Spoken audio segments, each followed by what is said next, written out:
back to the second video here. I introduced in the first video what the future value of money is as we talk about compound and what the present value and what the future value is. Okay? I'm going to use my special pointer here. All right, present value, future value. And in case my back gets itchy, I can scratch my back. All right? But anyway, what we want to do here is we're going to work on how to calculate compound amount, the future value of compound interest. Now, like I said, when we did simple interest, we only ever figured it down to the principal. So we only ever needed one formula. All right? So we're going to calculate out the long way how to find compounded interest by calculating every compounding period. So if we say it's going to compound annually, we're going to calculate the interest annually, then we need to, at the end of the first year of however long we're calculate out how much interest is earned on the principal and create a new present value.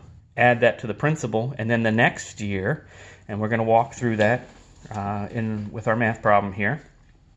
All right? And so on and so on. So you see here the compound interest is always the compounded amount minus the original principal. So you can always figure out what was the total interest you earned over time. So principal is always the very beginning of what we start with. But after that, whatever the value is at that compounding period, we call the present value. It is no longer the principal because we're adding interest to it. All right? So let's walk through a problem here. Okay, so at the bottom of page 343, it says, to solve a compound interest problem manually, we must apply the simple interest formula twice because there are two compounding periods. All right, and the problem reads, Katie invested $20,000 in a savings account at 5% interest compounded annually. That's important to understand. How often is it compounded? So it's compounded annually, which means once a year. For 2 years, manually calculate the compound amount of the investment and the total amount of compound interest Katie earned. So we're going to have to use two separate interest formulas, simple interest formulas, because the first year we're going to calculate the interest. It's compounded annually. And then we have to figure out what the present value is after 1 year. And then when the second year is over, we're going to calculate the interest earned on that new present value after the first year. So what does this look like mathematically? So I'm going to turn the page here to 344. All right? So as we see here, the original principal is $20,000.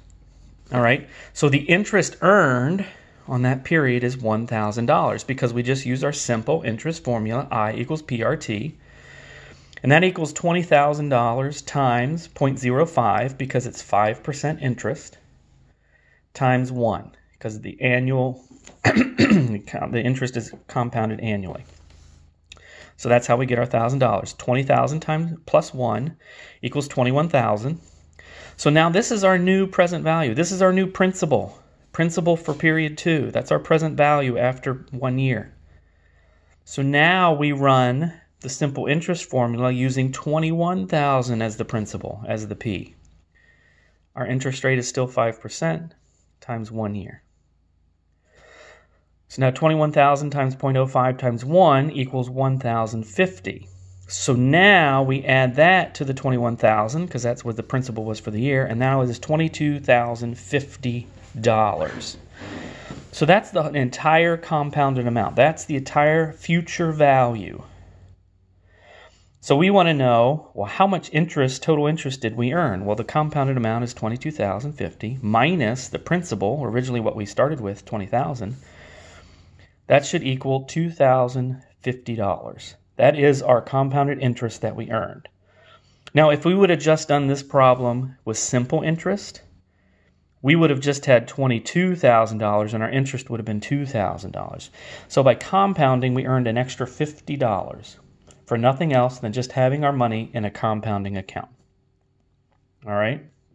Now, The next part of the problem says manually recount the compounded amount and compound interest from the previous example by using semi-annual compounding.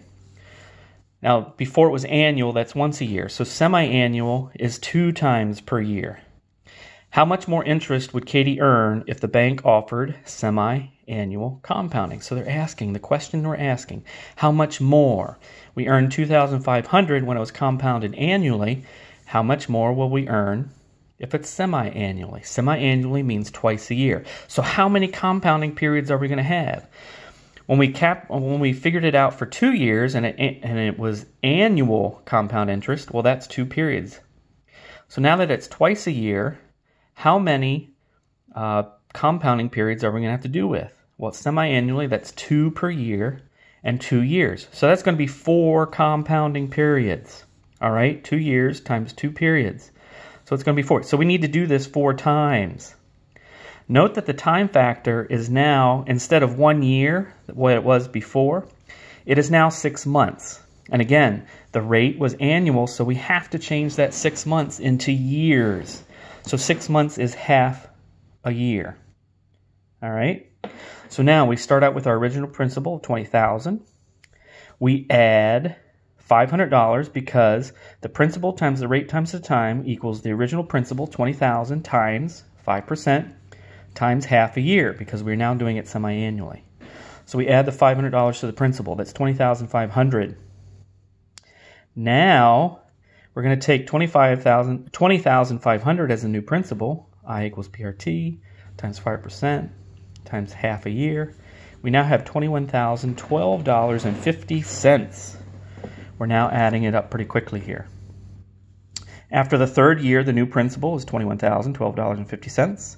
So now we are at $21,012.50 times 5% times half a year, $21,537.81. New principal after the 4th period. All right. Now, or at the beginning of the 4th period. So we are at our last period here. We need to calculate it one more time. So what's the interest on $21,537 times 5% at half a year is now $22,076.26. All right, so that's our entire future value, the compounding amount. So if we go back, take our compounded amount, the future value, compounding semi-annually, that's $22,000. The principal was $20,000 to start. So now the compound interest is $2,076.26. So how much more did she earn? Annually was $2,050. Semi-annually, $2,076.26. She earned an extra $26.26. So this is just a quick exercise to show you that the more compounding periods you have, the more interest you will earn on a savings account. All right? So now what I want you to do, if you would like, you can pause this video. You can see the try-it exercise. I want you to do this try-it exercise. Gail invested $10,000 at 6% interest, compounded semi-annually, which is twice a year, for 3 years. Manually calculate the compounded amount and the compounded interest. So pause it here, read the problem, go ahead and do this now. All right? Work out this problem, and then the next video, I'm going to do the solution.